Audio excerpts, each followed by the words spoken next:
তো বন্ধুরা, আপনি যদি একজন জিও ইউজার হন এবং আপনি যদি জিওর ফ্যান হন, তাহলে আজকের যে খবরটা আমি আপনাদেরকে শোনাবো শুনে অবশ্যই আপনাদের ভালো লাগবে। আমরা এতদিন ধরে জিও সিম ইউজ করছি, জিওর নানা রকম অফার আমরা ইউজ করি এবং সবসময় চিন্তা করি জিও থেকে কি ভালো নতুন নতুন অফার আমাদের কাছে আসবে, কারণ জিওর জন্য সাধারণ মানুষের অনেক উপকার হয়েছে। আজ বন্ধুরা খবরটা পুরো উল্টো, অর্থাৎ আমাদের জন্য জিওর অনেক বড় উপকার হয়েছে এবং জিও অনেক বড় খুশির খবর পেয়েছে শুধু আমাদের জন্য। তো বন্ধুরা, আপনি কতদিন ধরে জিও সিম ইউজ করছেন নিচে কমেন্ট বক্সে অবশ্যই কমেন্ট করে জানাবেন। তো প্লিজ ভিডিওটা শুরু করার আগে বলি, আপনি যদি আমার চ্যানেলে নতুন হন তবে চ্যানেলটি সাবস্ক্রাইব করে পাশে বেল আইকনে ক্লিক করতে ভুলবেন না। So hi guys, this is Raju and you are watching Raju tech one. তো বন্ধুরা, আপনারা জানেন এখন ভোডাফোন, আইডিয়া, এয়ারটেল, ডোকোমো এই সমস্ত টেলিকম কোম্পানিগুলির সিম আপনাদের চালু রাখতে গেলে মিনিমাম একটা রিচার্জ করতে হবে, কিন্তু জিও বা বিএসএনএল কিন্তু এরকম ধরনের কোনো নিয়ম চালু করেনি।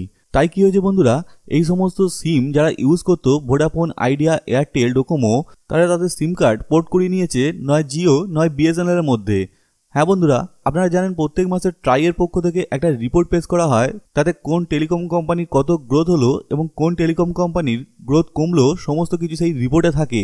তো সেই ট্রাইয়ের পেশ করা রিপোর্ট অনুযায়ী শুধু অক্টোবর মাসেই জিও এবং বিএসএনএল জয়েন্টলি সাবস্ক্রাইবার গেইন করেছে 1.08 কোটি, অর্থাৎ 10 মিলিয়নেরও বেশি, এবং Vodafone, Idea, Bharti Airtel, Tata Teleservice, MTNL এবং রিলায়েন্স কমিউনিকেশনের সাবস্ক্রাইবার লস্ট হয়েছে 1.01 কোটি, অর্থাৎ 10 মিলিয়নেরও বেশি। এই সমস্ত টেলিকম কোম্পানিগুলি তাদের সাবস্ক্রাইবার লস্ট করেছে।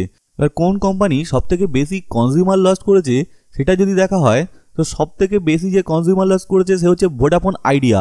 ভোডাফোন আইডিয়া এখানে লস করেছে 73.61 লাখ মোবাইল সাবস্ক্রাইবার, অর্থাৎ 7 মিলিয়নের বেশি কনজিউমার কিন্তু ভোডাফোন আইডিয়া ছেড়ে দিয়েছে। এবং সেকেন্ড পজিশনে রয়েছে এয়ারটেল।